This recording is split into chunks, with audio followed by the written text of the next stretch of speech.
नमस्ते फ्रेंड्स, कैसे हो आप सब। तो हाजिर हूँ मैं the Cinderella in the four knights के फोर्थ एपिसोड की एक्सप्लेनेशन लेकर के।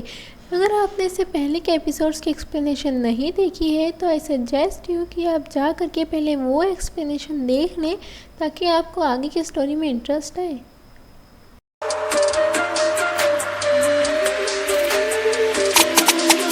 ये हंसी वादियाँ ये खुला आसमां, आ गए हम यहाँ मेरे साजना। तो अब हम देखते हैं कि जो यूनहा वॉन थी उसने कांग से वो के लिए बनाना मिल्क रखा था और उसे उसके आगे के लिए गुड लक कहा था क्योंकि आज वो अपने कॉन्सर्ट की तैयारी करने वाला था। अब ये देख कर के उसके फ्रेंड बोलते हैं कि लेकिन तुम तो सिंगिंग के वक्त ये सब मिल्क वगैरह नहीं पीते हो, बस अल्कोहल लेते हो। जिस पर कांग से वो बोलता है हाँ लेकिन कभी कभी किसी के लिए बदल भी तो जाना चाहिए ना। अब हमें यहाँ पर साफ साफ दिख रहा था कि कांग से वो यूनहा वॉन को लाइक करने लगा था। अब यूनहा वॉन कांग जी उनको ढूंढते ढूंढते उसके सीक्रेट रूम में चली जाती है, लेकिन वहाँ पर भी कांग जी वॉन यूनहा वॉन को नीचा दिखाने में कोई कसर नहीं छोड़ता है। वो कुछ भी बोलने लगती है तो वो सिर्फ उसे एक ही बात बोलता है कि भाड़ में जाओ, भाड़ में जाओ। अब यूनहा वॉन उसे समझाने लगती है कि तुमने शायद कभी इस फैमिली को फैमिली समझा ही नहीं। तुमने इस घर को सिर्फ एक ईंटों से बना हुआ मकान समझा। कभी तुमने कोशिश भी की है कि तुम्हारी एक फैमिली बने? नहीं, तुम कोई कसर नहीं छोड़ते ना किसी को भी नीचा गिराने के लिए। तुम हमेशा कोशिश करते हो कि तुम मुझे नीचा दिखा सको, लेकिन सच्चाई तो ये है कि तुम अंदर ही अंदर बहुत ज़्यादा डिप्रेशन में हो। तुम्हें कभी अपने का प्यार नहीं मिला क्योंकि तुमने कोशिश ही नहीं की, और शायद आगे जाकर भी ना मिले क्योंकि तुम्हारा व्यवहार तो यही बता रहा है। और फिर वो बहुत ज़्यादा अपसेट हो जाती है क्योंकि कांग जी उनसे सीधा सीधा यह बोल देता है कि तुम मेरे से दूर रहो, ठीक है, भाड़ में जाओ तुम बेशक। अब यूनहा वॉन वहाँ से चली जाती है और जाते जाते बोलती है कि मैं जा रही हूँ, लेकिन आखिर में बस यही कहूँगी कि तुमने जो मेरा फ्लावर दिया उसके लिए थैंक यू, और आई एम सॉरी इस चीज़ के लिए कि मैंने सोचा शायद मैं तुम्हें कुछ समझाऊंगी तो तुम्हें समझ में आएगा, लेकिन मैं तो पागल थी ना, क्योंकि तुम्हारा दिल तो पत्थर का बना है। चाहे कोई कितना ही समझा ले तुम नहीं समझोगे। गलती मेरी थी जो मैं तुम्हें समझाने लगी। I am really sorry. अब यूनहा वॉन यूनमिन के पास जाती है और वहाँ पर बातों बातों में उसे क्यूबिक दिखता है, जिस पर वो बोलती है अगर मैंने क्यूबिक सॉल्व कर दिया तो तुम मेरी कोई भी एक विश ग्रांट करोगे। जिस पर यूनमिन बोलता है कि हाँ, लेकिन अगर वो तुमने 2 मिनट में किया तो।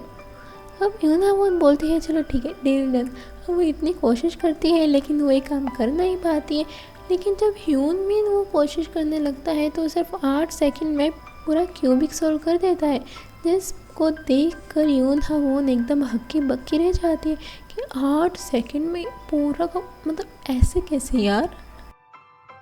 वहीं दूसरी ओर हम कांग जी वॉन को देख रहे थे जो कि यूनहा वॉन की बातों को सोच रहा था कि हाँ, जो भी वो कह रही थी वो शायद सच था, क्योंकि कांग जी वॉन ने कोई भी मौका नहीं छोड़ा था कि वो यूनहा वॉन की इंसल्ट ना करे। कांग जी वॉन वो सारे मोमेंट्स याद करता है जब जब उसने यूनहा वॉन को बहुत ज़्यादा हर्ट किया था, और उसे अब शायद गिल्टी भी फील होने लगा था कि मैंने शायद ये सही नहीं किया। उसे ये बात बार बार दिमाग में आ रही थी कि यूनहा वॉन सच ही कह रही थी शायद, कि उसने कभी कोशिश ही नहीं करी एक परिवार बनाने की। उसने हमेशा इस मकान को सिर्फ ईंटों से बना हुआ मकान समझा, कभी घर तो समझने की कोशिश ही नहीं करी। हाँ, वो ये सब याद कर ही रहा था तभी हाईजी का फ़ोन आ जाता है और वो हाईजी के पास चला जाता है। हम यूनमिन को देखते हैं जो कि एक डेट पर आया हुआ था, लेकिन वो डेट के वक्त भी यूनहा वॉन के बारे में ही सोच रहा था। अब वो लड़की यूनमिन को थोड़ा सा पटाने के लिए बोलती है कि मैं वैसे ज़्यादा नहीं खाती हूँ क्योंकि मुझे पता है कि तुम्हें कम खाने वाली लड़कियाँ पसंद है।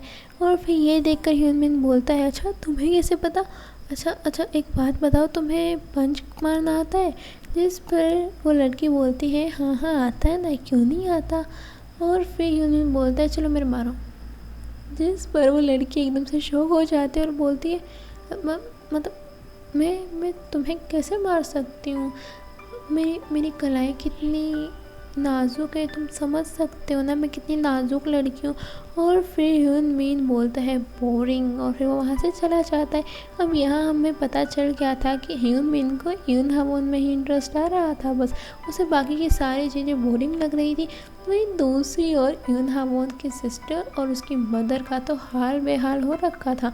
अब यून हावोन की स्टेप मदर अपने दिल को और अपनी बेटी को तसल्ली देने के लिए बोलती है कि ऐसा भी तो हो सकता है वो कोई वर्कर हो, या फिर मतलब तुम्हें याद नहीं हो कितने अच्छे से प्लेटें चमका देती थी यार, कितने बढ़िया बर्तन धोती थी। और उसकी बेटी को बहुत गुस्सा आता है तो वो बोलती है मम्मी यार आप पागल हो क्या, अगर वो सही में एक नौकरानी की हैसियत से वहाँ पर जाती तो खुद मिस्टर कांग थोड़ी ना उसको बुलाते। यार अजीब बात कर रहे हो, ऊपर से देखा नहीं था वो सेक्रेटरी कैसे उसकी बिलोंगिंग्स को लेने आए थे, ऐसा नहीं हो सकता यार, कोई तो माजरा है, मैं जब तक अपनी आंखों से नहीं देख लूँगी ना तब तक मुझे कंफर्म नहीं होगा। और फिर वो चली जाती है हाने और हाउस में देखने के लिए कि यून हावोन क्या वाकई वहाँ पर महारानी की तरह रह रही है। अब वहीं दूसरी ओर यून हावोन को यून मिन कॉल करता है, बोलता है कि मैं तुम्हारी हेल्प कर सकता हूँ, तुम अगर चाहती हो तो, मतलब मैं उन तीनों को एक साथ खाने पे ला सकता हूँ। और फिर यून हावोन रेडी हो जाती है। अब यून हावोन ह्यून मिन के साथ जा रही थी तो उसके स्टेप सिस्टर उसे देख लेती है और वो बहुत परेशान हो जाती है और वो भी उनके पीछे पीछे जाती है। अब जो ह्यून मिन था वो यून हावोन को अलग अलग dresses, styles, purse, sandal, shoes सब कुछ ट्राई करवाता है। और ये सब देख करके उसकी स्टेप सिस्टर तो बिल्कुल जल भुन गई थी।